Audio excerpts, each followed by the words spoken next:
দেখো বন্ধুরা, যে তোমাদের কাছে আমি একটা রান্না শেয়ার করব, সেটা হচ্ছে গেঁড়ির তরকারি। এরকম গেঁড়িটাকে পুকুর থেকে তুলে এনে ধুয়ে নিয়ে ভালো করে একটু সিদ্ধ করে নেব। সিদ্ধ করার পরে ছাড়িয়ে নেব। বলো। দেখো বন্ধুরা, গেঁড়িটা কেমন করে ছাড়াই, দেখো দেখো, এটা হচ্ছে সেটুরি। এই দেখো, এরকম করে করে দিলে এইরকম গেঁড়িটা উঠে যাচ্ছে। গেঁড়িটা ছাড়ানো আমাদের রেডি হয়ে যাচ্ছে। এরকম করেই সব করে এত কটা আমি করছিলাম। আর এই দেখো এত কটা হয়ে এসেছে, আর অল্প কটা বাকি আছে। দেখো বন্ধুরা, ফাইনালি আমি ছাড়িয়ে ফেললাম। এতগুলো গেঁড়ি ছাড়িয়ে আমার এই এক বাটি গেঁড়ি হয়েছে। এবার রান্নাটা করা যাক। দেখো, আমি এগুলোকে ভালো করে ধুয়ে নিয়েছি একবার গরম জলে, তারপর ঠান্ডা জলে ভালো করে ধুয়ে নিয়েছি। ধোয়ার পরে এবার রান্নাটা করা যাক। কড়া গরম করতে বসিয়ে দিয়েছি। তেলটা আমার গরম হয়ে গেছে। এবার আমি এটা ভেজে নেবো। গেঁড়িটা পুরো ভেজে নেবো, একটুখানি হলুদ আর নুন দিয়ে ভেজে নেবো।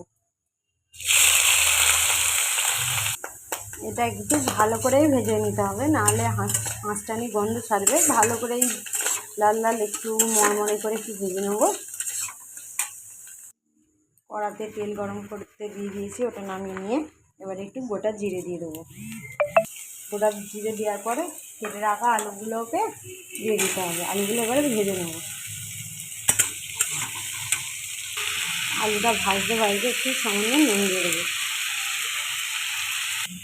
এবার লাল লাল করে ভাজা হয়ে গেছে, এটা আমি এবারে নামিয়ে নেবো। তেল দিয়ে পেঁয়াজটাকে একটু লাল লাল করে ভেজে নেব।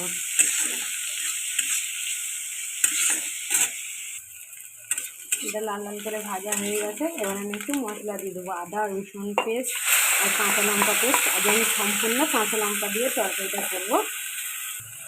কাঁচা লঙ্কা দিয়েই তরকারিটা করবো, আজকে আমি গুঁড়ো লঙ্কা দেবো না।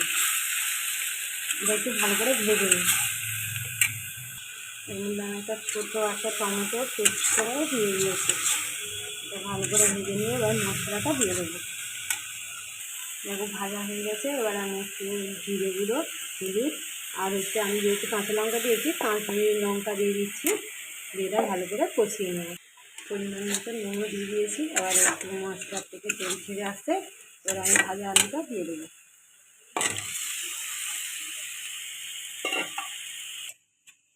দেখো, এটা আমার কষানো হয়ে গেছে। যেহেতু আমার লোহার কড়া, একেবারে জোগাড় করে নিয়েই কষাতে হয়েছে। দেখো আমার এটা হয়ে গেছে। আমি একটু গরম জল দিয়ে দেবো। গরম জলটা দিয়ে দেবো যাতে আলুটা ভালো করে একটু সিদ্ধ হয়ে যায়।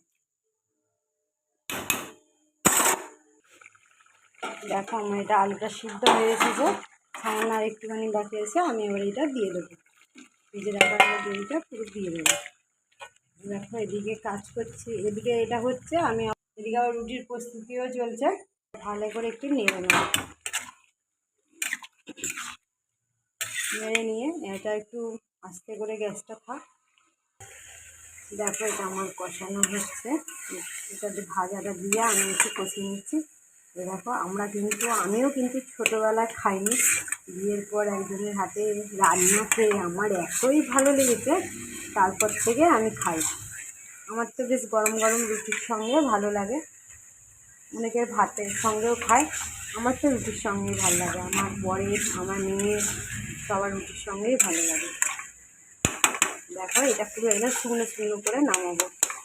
একে সবসময় নাড়তে হচ্ছে, কারণ না লোহার কড়া তো একটু চাপ লাগলেই নিচে ধরে আসছে। এই জন্য সবসময় নিয়ে ঘন্ট করে। হ্যাঁ, তাই হয়ে এসেছে। তোমরা কেমন করে করো বলো।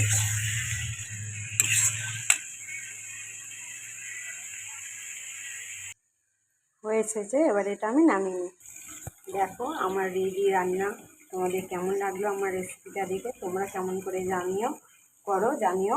টাটা বন্ধুরা, বাই।